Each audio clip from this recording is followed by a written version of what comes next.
Hello students, welcome to my channel Pragati institute. स्वागत है आप सभी का मेरे इस चैनल पर जिसका नाम है प्रगति इंस्टीट्यूट। अपने पिछले वीडियो में जो इससे पहले का पार्ट 5 था उसमें मैंने आपको एक न्यूमेरिकल करवाया था और उससे आगे आज हम लोग एक और टॉपिक को डिस्कस कर रहे हैं और टॉपिक का नाम है एसेट्स परचेज्ड बाय ब्रांच। अगर ब्रांच अपने पैसे से कोई एसेट्स को परचेज करती है तो उसको हम कैसे डील करेंगे, उसको आज हम लोग देखते हैं। तो इसके लिए हम लोग एक न्यूमेरिकल लेते हैं और न्यूमेरिकल में कह रहा है AK brothers had a small branch at Meerut. AK brothers की मेरठ में एक छोटी सी शाखा थी और you are required to prepare Meerut branch account. Meerut branch account को हमें बनाना है in the books of AK brothers की बुक्स में बनाना है for calculating profit made at Meerut branch. Meerut branch में जितना भी प्रॉफिट अर्न किया गया तो उसको हमें कैलकुलेट करना है। तो नीचे इन्फॉर्मेशंस दे रखी हुई हैं और इन्फॉर्मेशंस में जो बाकी सब कुछ तो वैसा ही है जैसा इससे पहले के न्यूमेरिकल्स में था। जो नई चीज़ है, नई बात है, वो मैं बता रहा हूँ। तो इसमें एक 5th लाइन में एक दे रखा है furniture purchased by branch on permission from HO की परमिशन से, हेड ऑफिस की परमिशन से ब्रांच ने जो फर्नीचर परचेज किया है वही हमारा आज का टॉपिक है। तो देखते हैं, सबसे पहले इसके वर्किंग नोट्स को तैयार कर लेते हैं। सबसे पहला तो हम जो कैलकुलेट करेंगे amount sent by branch to HO। पहला वर्किंग नोट हमारा ये होगा, amount sent by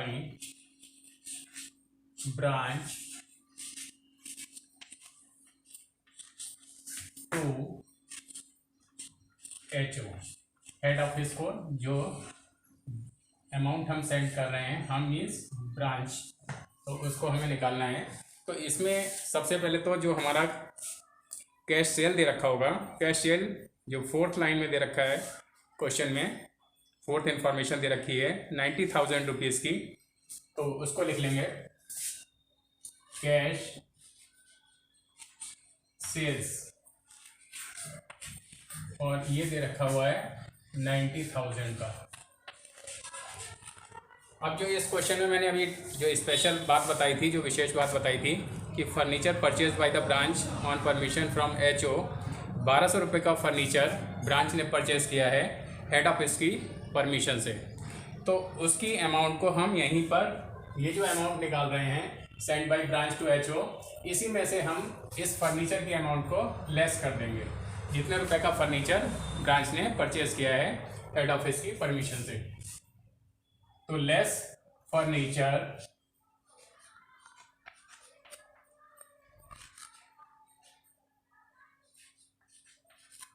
purchased.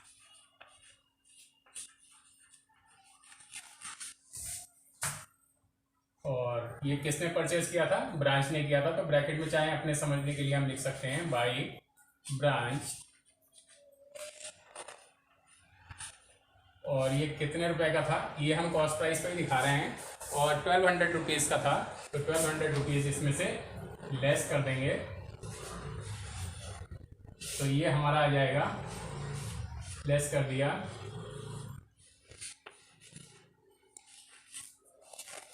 88,800 rupees, ये हमारा आ गया।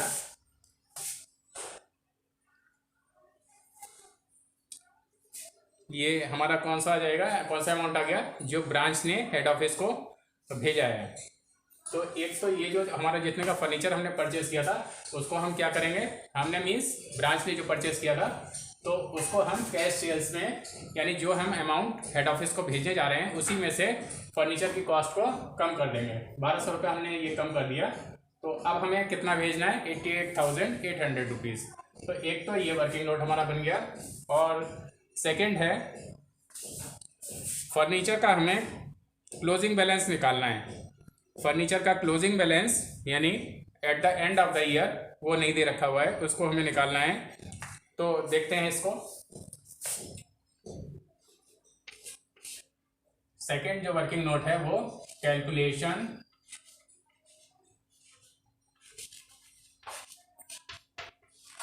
Of the closing balance of furniture.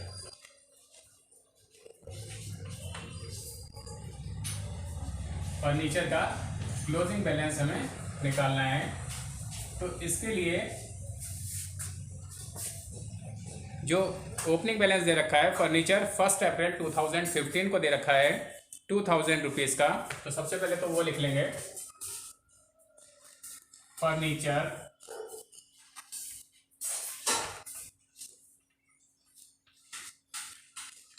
On 1 अप्रैल 2015, ये हमें दे रखा हुआ है 2000 रुपीज़ का। और इसमें से जो डेप्रिसिएशन है, डेप्रिसिएशन क्वेश्चन में दे रखा है सबसे नीचे 10% पर एनम दे रखा है। तो इसमें से डेप्रिसिएशन पहले लेस कर देंगे, less depreciation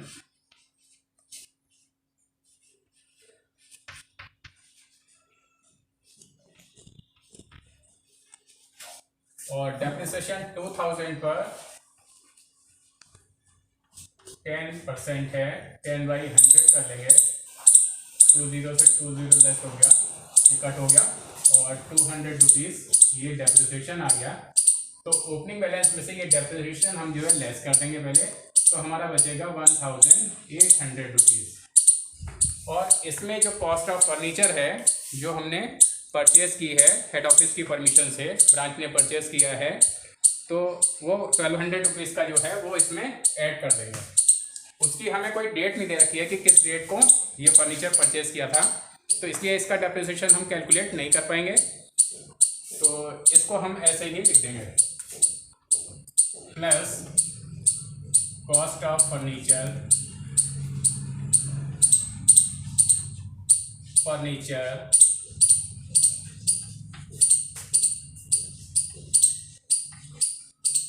purchase.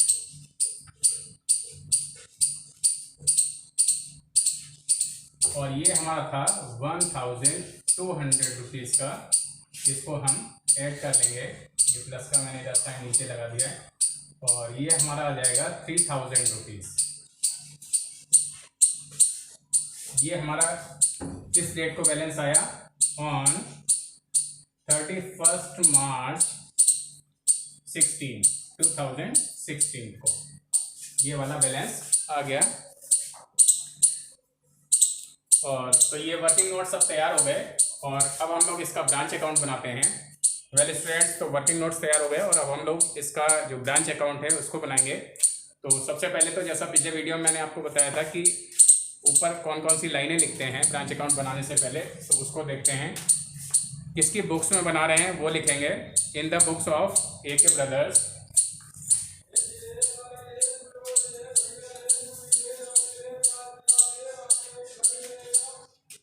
in the books of AK brothers. और फिर ये ब्रांच का नाम आ जाएगा, ब्रांच हमारी मेरठ में है तो मेरठ ब्रांच अकाउंट आ जाएगा। सेकंड लाइन में ब्रांच का नाम लिखते हैं, मेरठ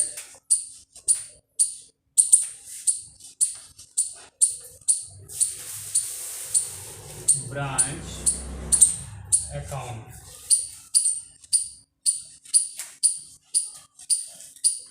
और जो थर्ड लाइन है उसमें हम ये लिखते हैं कि कौन से डेट को हम बना रहे हैं, कब बना रहे हैं इसको। तो for the year ended, for the year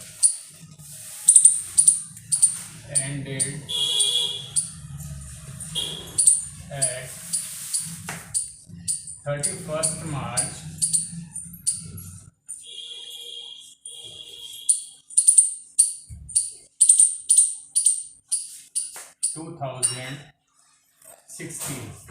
31 मार्च 2016 को बना रहे हैं। और अब इसके कॉलम्स बना लेते हैं।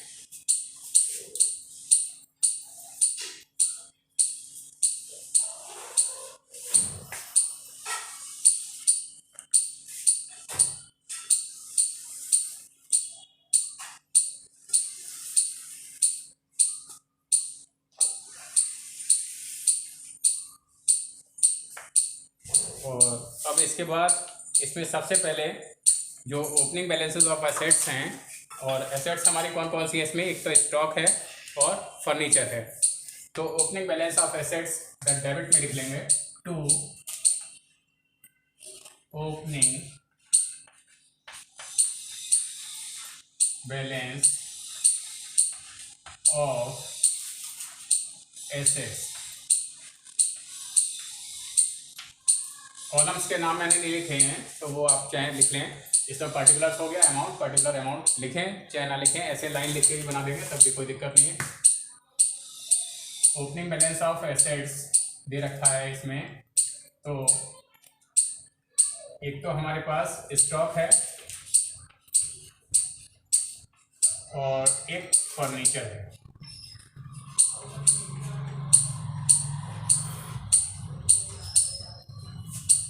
तो स्टॉक का अमाउंट है 4000 रुपीज़। क्वेश्चन में दे रखा है, जो इन्फॉर्मेशन है उसमें पहली लाइन में दे रखा है stock at cost 1 April 2015, 4000 rupees का, जो कि स्टॉक यहाँ पर लिख लेंगे। इसी तरह से फर्नीचर का सेकेंड लाइन में दे रखा था 1 अप्रैल 2015 को 2000 रुपीज़ का, तो उसको इधर लिख लेंगे। इसके बाद दे रखा है क्वेश्चन में goods sent to branch at cost, तो इसको हम क्या लिखते हैं, goods supplied to branch. Journal entries के माध्यम से आता है ये, तो branch account debit to goods supplied to branch account बनता है, इसकी एंट्री बनेगी जनरल एंट्री। तो इसको अब हम लोग लिख लेते हैं टू गुड्स सप्लाइड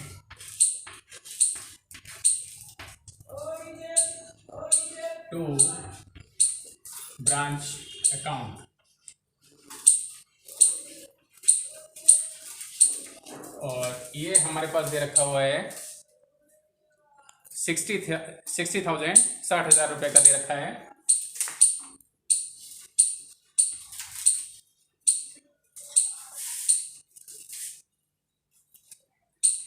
इसके बाद एक कैश सेल्स दे रखा है मेड बाय ब्रांच 90,000 का, तो इसका हमने वर्किंग नोट तैयार किया था, जिसमें 1200 रुपीज़ फर्नीचर का लेस कर दिया था।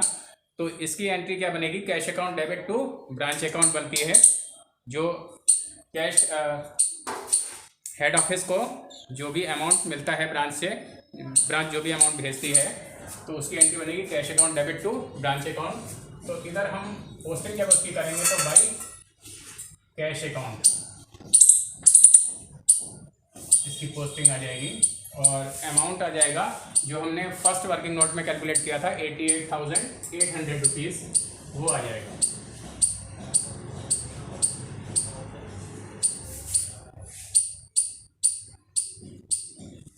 इसके बाद फर्नीचर परचेज बाय ब्रांच, तो इसका फर्नीचर का हम लोगों ने ये क्लोजिंग बैलेंस वगैरह निकाला ही था, तो फर्नीचर का ओपनिंग बैलेंस इधर आ गया, और क्लोजिंग बैलेंस जो निकाला था सेकंड वर्किंग नोट में वो हम इधर लिख लेंगे, और क्लोजिंग बैलेंस ऑफ एसेट्स के नाम से लिख लेंगे क्लोजिंग बैलेंस ऑफ एसेट्स।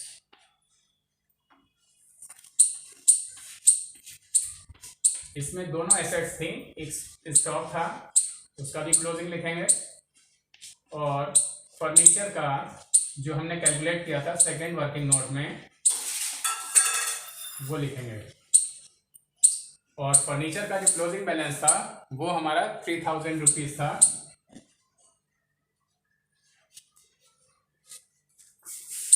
और स्टॉक का 3,500 रुपीज़ ये हमें क्वेश्चन में दे रखा हुआ है, इसी लाइन के नीचे जहाँ फर्नीचर परचेज बाय ब्रांच 1200 का था, इससे जस्ट नीचे दे रखा है stock at cost 31 March 2016 3,500 rupees. Means ये क्लोजिंग स्टॉक है 3,500 रुपीज़। इसके बाद expenses paid by head office. Head office जो एक्सपेंस करता है तो हेड ऑफिस की बुक्स में ही हम बना रहे हैं, तो इसकी एंट्री क्या बनेगी, जनरल एंट्री अगर हम बनाएंगे तो बनेगी branch account debit to cash account करके बनेगी। और इसकी जब पोस्टिंग करेंगे ब्रांच अकाउंट में तो इधर आ जाएगा टू कैश। और ये एक्सपेंसेस कितने हैं जो हेड ऑफिस ने पे किए हैं, 5,300 रुपीज़।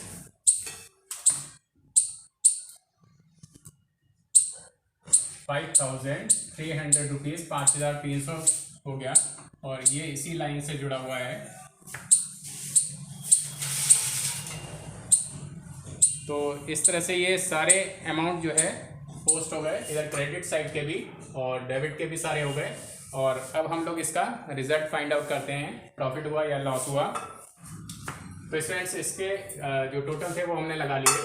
क्रेडिट साइड का टोटल इसका 95,300 रुपीज़ आ रहा है। और इसी तरह से डेबिट का यहाँ से लेके यहाँ तक का ये 71,300 रुपीज़ आ रहा है डेबिट का। और ये क्रेडिट का था। बड़े में से छोटा वाला लेस कर लिया, ये कम कर लिया इसमें से, तो ये हमारा आंसर आ गया 24,000 रुपीज़। 24,000 हमारा क्या है, नेट प्रॉफिट है, क्योंकि क्रेडिट साइड का टोटल ज़्यादा है। तो इसलिए यहाँ पर हम लिख लेंगे to net profit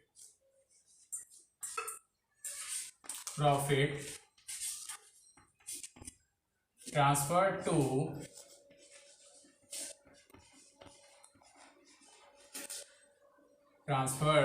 to general P&L account.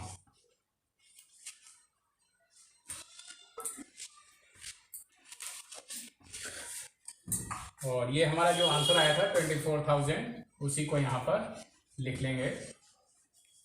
और बड़ा वाला जो टोटल था, क्रेडिट वाला बड़ा था 95,300, वही दोनों साइड में लगा देंगे 95,300 रुपीज़। और इधर भी इतना ही आ जाएगा 95,300 रुपीज़।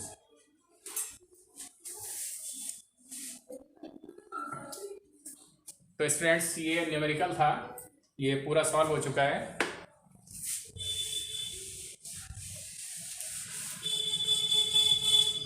और इसमें अगर कोई प्रॉब्लम है, कोई चीज़ नहीं समझ में आ रही है, या इससे पहले के जो भी वीडियोस हैं उनमें अगर आपको कोई चीज़ समझ में नहीं आ रही है, तो आप नीचे कमेंट बॉक्स में लिखकर पूछ सकते हैं, या इंस्टाग्राम पे भी फॉलो कर सकते हैं। इंस्टाग्राम का लिंक नीचे डिस्क्रिप्शन बॉक्स में दे रखा हुआ है। और इस वीडियो से जो आगे आने वाली वीडियोस हैं उनमें भी मैं ब्रांच अकाउंट के और भी अलग अलग टॉपिक्स हैं, तो उनको मैं करवाऊँगा। और अगर अब तक आप लोगों ने मेरे इस चैनल को सब्सक्राइब नहीं किया है तो सब्सक्राइब कर लें, जिससे आगे आने वाले वीडियोस के सारे नोटिफिकेशंस आपको समय से और सबसे पहले मिलते रहें। साथ ही एक और ज़रूरी बात कि अपने फ्रेंड्स और क्लासमेट से भी इन वीडियोस को शेयर करना ना भूलें, उनको भी इसके बारे में बताएं, जिससे उनको भी इसका कोई बेनिफिट मिल सके। अपने इस वीडियो को मैं यहीं पर एंड करता हूँ। Thank you.